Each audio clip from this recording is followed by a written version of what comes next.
Halo, selamat pagi. Selamat berjumpa kembali dengan channel Sambalado. Semakin banyak hal diulas, semakin bertambah cerdas. Tahukah kamu, peristiwa penyiraman dengan air keras terjadi lagi di Jogja. Polisi menangkap 2 pelaku penyiraman air keras terhadap NH 21 tahun, mahasiswi perguruan tinggi swasta, PTS, di kota Yogyakarta. Aksi itu ternyata didalangi mantan pacar korban, karena sakit hati cintanya diputus sepihak. Akibat kejadian itu, korban menderita luka cukup parah di bagian wajah, hingga ke badan bagian atas.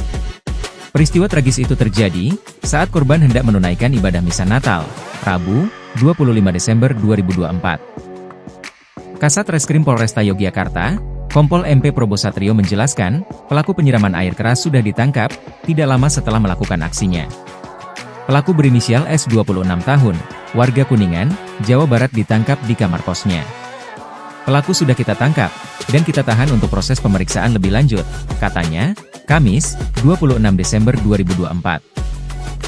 Dia mengungkapkan, dari hasil pemeriksaan sementara, pelaku S ternyata disuruh pria berinisial B, mahasiswa S2 asal Ketapang, Kalimantan Barat.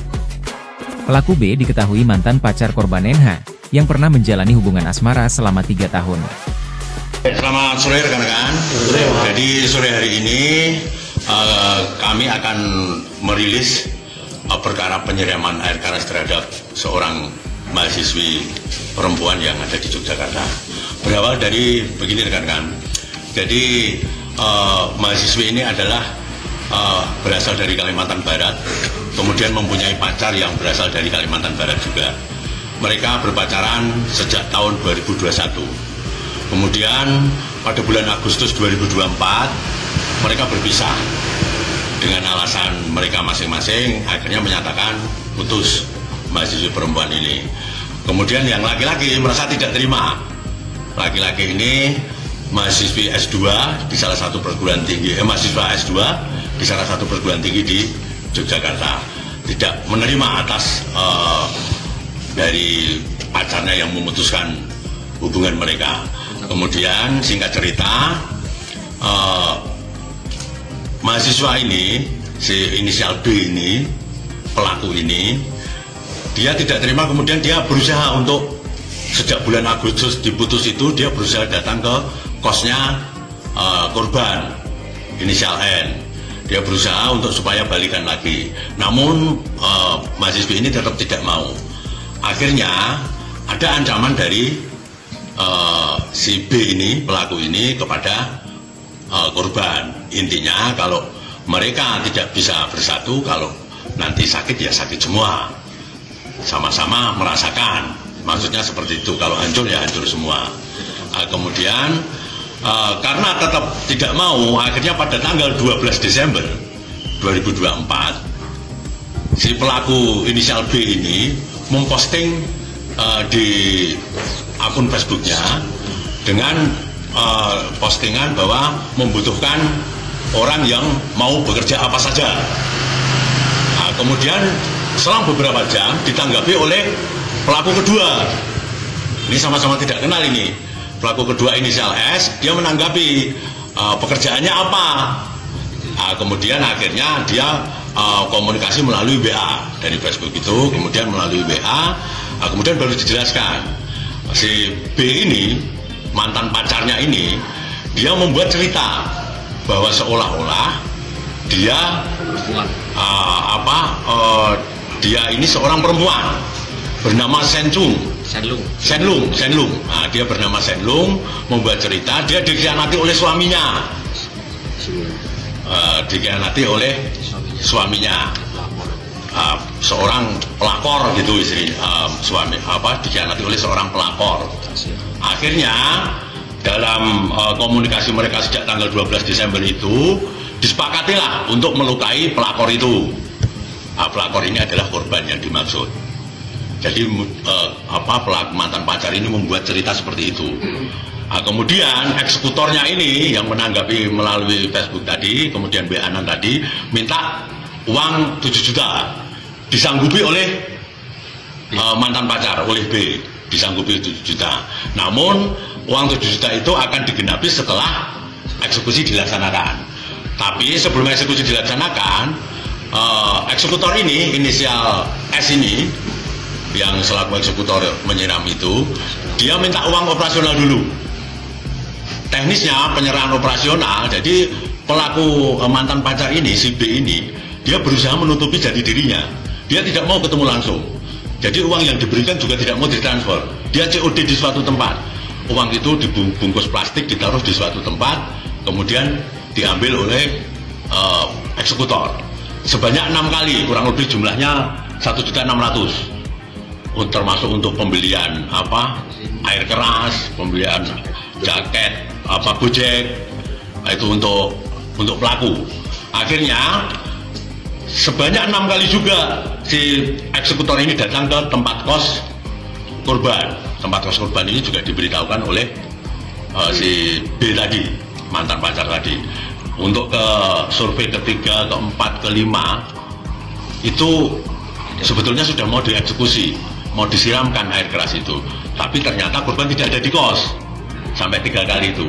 Kemudian pada tanggal 24 jam 15.00 sore hari Selasa itu si B ini, mantan pacar ini, menghubungi lewat WA kepada eksekutor, pada si S ini, pelaku, bahwa korban ada di kos untuk persiapan ke gereja. Nah, ternyata benar, karena si B ini juga menjelaskan bahwa ke gerejanya nanti kurang lebih pukul 19.00. Entah dapat informasi dari mana, akhirnya benar, pelaku datanglah ke situ jam 18.30. Sampai di depan pintu kos korban, itu pelaku, karena pintunya kos itu agak terbuka, pelaku langsung membuka pintu itu dan melihat si korban itu sedang selesai mandi menggunakan handuk sedada gini, langsung tidak ada kata apa-apa, langsung disiramkan air keras itu dan terkena muka dan sekujur tubuh. Kemudian korban teriak keras, akhirnya pelaku langsung lari. Pada saat datang itu pelaku menggunakan sepeda motor, kemudian menggunakan jaket Gojek, menggunakan masker, jadi tertutup. Akhirnya setelah dia lari, korban ditolong oleh masyarakat. Kemudian dari tempat kos itu kejadiannya di TKP di daerah Gotokusuman, daerah Mbajiro. Nah, setelah itu kita tangani, kami datang ke TKP dan juga datang menemui korban. Saat itu korban masih nangis dan bisa diajak komunikasi sedikit-sedikit. Jadi kemudian setelah kita mendapatkan data dari korban, kemudian dari teman-temannya korban, kita bisa mengarah ke pelaku tadi. Pelaku tadi awalnya tidak mengakui karena dia memang sengaja ini direncanakan supaya mengaburkan, direncanakan secara terencana betul ini. Setelah itu kami mendapatkan komunikasi dia melalui HP satunya, walaupun saat kami amankan si mantan pacar ini, dia membuang HP-nya itu.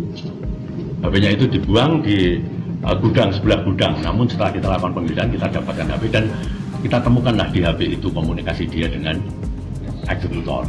Sehingga malam itu walaupun eksekutornya ini juga sulit untuk ditemui, kami dari tim unit 6 dengan personal kami, Resmob kami bisa mengamankan si S ini.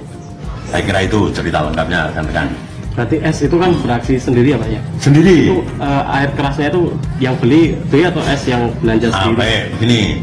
Jadi karena si S ini kan minta uang operasional kepada si B. Akhirnya diberi sampai 6 kali tuh, 200, 300, ada 400 yang nilainya totalnya 1.600.000. Dia yang beli. Dia belinya di daerah Malioboro, di salah satu toko kimia. Dia belinya 1 liter. Kemudian dia menggunakan gelas jumbo itu, gelas jumbo plastik boba itu, tapi double. Kemudian waktu dia nyiramkan, itu dia sininya kena tetesan juga air keras. Makanya tersangka itu sininya melepuh di jari-jari ini, di jempol ini. Jadi dia beli sendiri. Itu sudah dipersiapkan sebelum dia survei. Dia sudah mempersiapkan air kerasnya itu.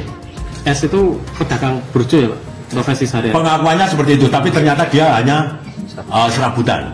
Dia bukan asli pedagang burjo. Setiap dia mengaku ke teman, ke istrinya, itu dia selalu pedagang burjo. Tapi pedagang burjo di mana juga nggak ada. Berarti S sama B itu ketemu setelah ketangkap ini ya Pak? Dia baru ketangkap ini. Karena si B ini dia sudah merencanakan betul, jadi menutupi jati dirinya, makanya dia mengaku sebagai seorang perempuan, Shenlong namanya. Itu dia nggak pernah komunikasi lewat suara, dan selalu dengan WA. Itu. Yang ditangkap pertama? Yang ditangkap pertama si B. Si B. Jadi begini ceritanya, setelah kita mendatangi korban sempat bisa kita ajak komunikasi sedikit, bahwa dia merasa pernah diancam oleh mantan pacarnya. Kesempatan pertama kami carilah mantan pacarnya itu dan kami dapatkan. Kemudian teman-temannya dia di kos, kita minta keterangan, kok katanya punya HP 2 tapi yang satu katanya hilang baru saja. Kami semakin curiga, kemudian baru kita temukan HP itu disembunyikan di dekat gudang. Bakar korban sendiri sampai. Jadi korban wajahnya kena, tangan, dada, karena waktu disiram kan dia cuma pakai selesai mandi karena mau rencana memang persiapan mau ke gereja jam 7. Jadi kenapa ini kok si B ini kok sampai tahu? Mungkin ya kita tidak hanya dugaan aja lah. Mungkin ada informasi kenapa itu bisa sampai tahu jam 7 mau ke gereja, mau melaksanakan malam Natal itu. Jadi seperti itu. Jadi 1 liter air keras itu disediakan? Tidak. Jadi begini, setelah 1 liter itu dapat kaleng itu ya, kaleng 1 literan itu. Kemudian dia bawa gelas yang jumbo itu, yang untuk es teh itu. Kemudian dia dimasukkan itu masih sisa. Yang itu sudah ini ditutup lagi dibawa pergi. Akhirnya jaket mantelnya dia kan pakai mantel juga. Kemudian gayung yang untuk itu sama sisa air keras itu dibuang di jembatan UGM itu yang mau ke KM Sangaji.